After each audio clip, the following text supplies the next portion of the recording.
Short answer. Universes Beyond is a worthwhile addition to Magic the Gathering because it lets you put Ryu in the Fortnite Battle Bus, then untap him to Hadouken a Warhammer Space Marine, and then have him beat up your opponent with a cauldron of hot soup. And that is emphatically a good thing. Longer answer, well, what I just said wasn't entirely a joke, but it'll need some context. For those unfamiliar, Universes Beyond, or UB, is essentially crossover Magic content, depicting characters and settings that aren't part of MTG canon lore. It started off in 2020 with The Walking Dead Secret Lair, and quickly followed with the more secret layers for Stranger Things, Arcane, and then a whole standard legal set for Dungeons & Dragons. Most recently, we've gotten another full-size set for Lord of the Rings. By now, it's pretty clear that Wizards wants to continue with this kind of content, and that's been met with a very mixed reaction from the player base. The loudest voices tend to be negative, though at least initially, this might have been driven by factors other than UB as a concept. The Walking Dead thing was the first time a secret lair would have new original cards, which meant they'd be locked behind the high prices and artificial scarcity of that release model. The Walking Dead as an IP also doesn't really mesh that well with MTG, especially given its modern setting and complete absence of, well, magic. Plenty of people said things like, oh, UB will probably be fine as long as we stick with other iconic fantasy franchises. It's not like Magic is gonna cross over with Minions, or The Big Bang Theory, or Fortnite, or... Wait, seriously? Yeah, Fortnite was probably the most commonly cited worst-case scenario for a UB crossover. And to the shock of everything, it too was released last year as a secret lair. I'm honestly convinced it was a psyop by Wizards to make any future UB look tame by comparison. Whether that's actually true or not, that release did stir up another round of criticism towards UB. And again, it was hard to tell who thought UB in concept was a bad idea, and who thought this specific UB was a bad idea. Whatever the actual percentage, a lot of people will definitely argue that Magic crossovers will always hurt the game. The two main reasons being that they spoil the game's flavor, and that they pull attention away from Magic's established canon. I'm going to attempt a rebuttal to both of those arguments, even if I can sympathize with the latter on some level. Let's start with that first claim. The idea that UB will turn Magic from a game with a unique setting and immersive atmosphere to a nonsensical fanservice stew.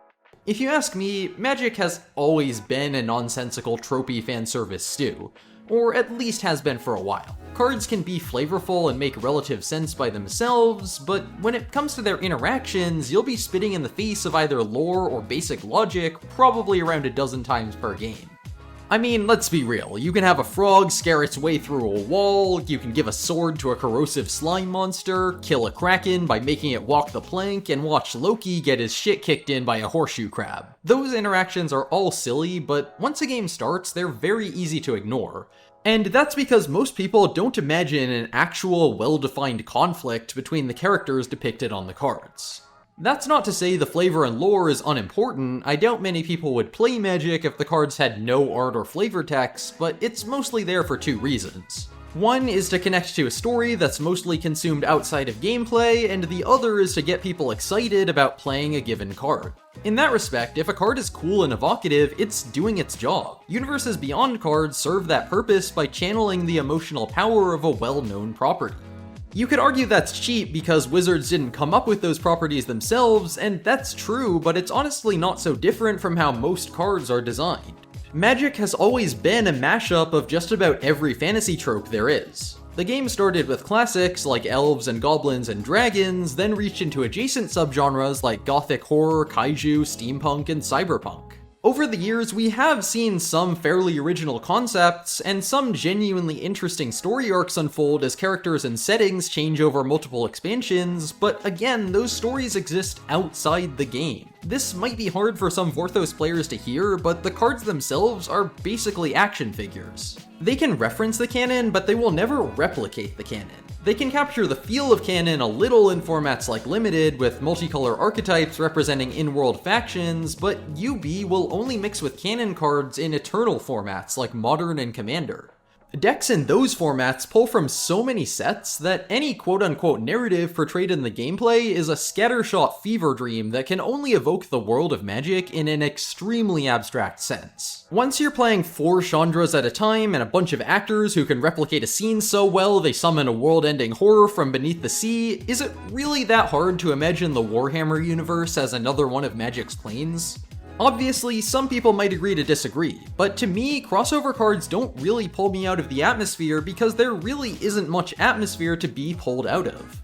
The only atmosphere to speak of is epic fantasy mashup, which includes just about everything in the genre by design. I will say, properties like Fortnite and The Walking Dead might be a step too far since they aren't even fantasy at all, but those only exist as small secret layers that most players will never interact with. Warhammer and Lord of the Rings, along with probably like Star Wars and Final Fantasy, cross over into Magic naturally enough that I think they're fine material for a full-size expansion.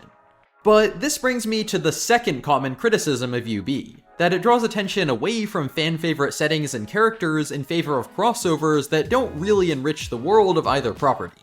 Like I said, this is a valid concern, at least in theory. Any amount of time spent on making Universes Beyond could have been spent on developing original Magic lore. But here's the thing, original Magic lore has kinda sucked lately, and we could really use a break. Recent planes like Kaldheim and New Capenna have been sorely lacking in narrative depth, often feeling more like theme parks than living, breathing worlds. Even if cards from those sets are still good at capturing tropes, those tropes are all they have.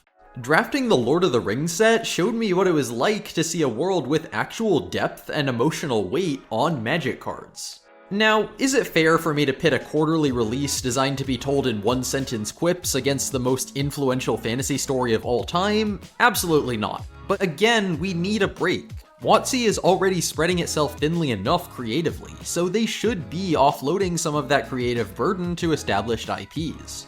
Also consider that we just saw March of the Machine, a set centered around the biggest conflict in all of Magic history. That set actually did have some fun flavor if you ignore everything with Elesh Norn, but that was because they had an excuse to pull out all the stops and shove in as much fan service as humanly possible. Now that they're going back to single plane sets, they can't really do that anymore, and if they try, they risk exhausting themselves just like the MCU did after Endgame. Now is the perfect time to dial back the ambition and slowly ease into a new era of the game. And as a final note, I'm happy that Wizards is already getting better at making crossover sets in one specific way. They've gotten rid of the fucking flavor words. These things are just awful. Sometimes they were completely unnecessary, like, yeah, the cleric making you gain 2 life is a cure wounds spell, thanks Captain Obvious, and the other times they were completely unnecessary, like, why do you need to write that the owlbear drawing a card is because of keen senses? Lots of creatures draw you a card with 0 explanation. If anything, this makes me disappointed that you didn't come up with a more unique design, like your best way to represent keen senses to the point where you specifically need to call it out is to draw a card? These words were just a bad idea, and they totally clashed with the templating seen in the rest of Magic. Now in the Lord of the Rings set, they're gone, which means I am totally down for Universes Beyond now. Can't wait for the Paw Patrol set. Bye!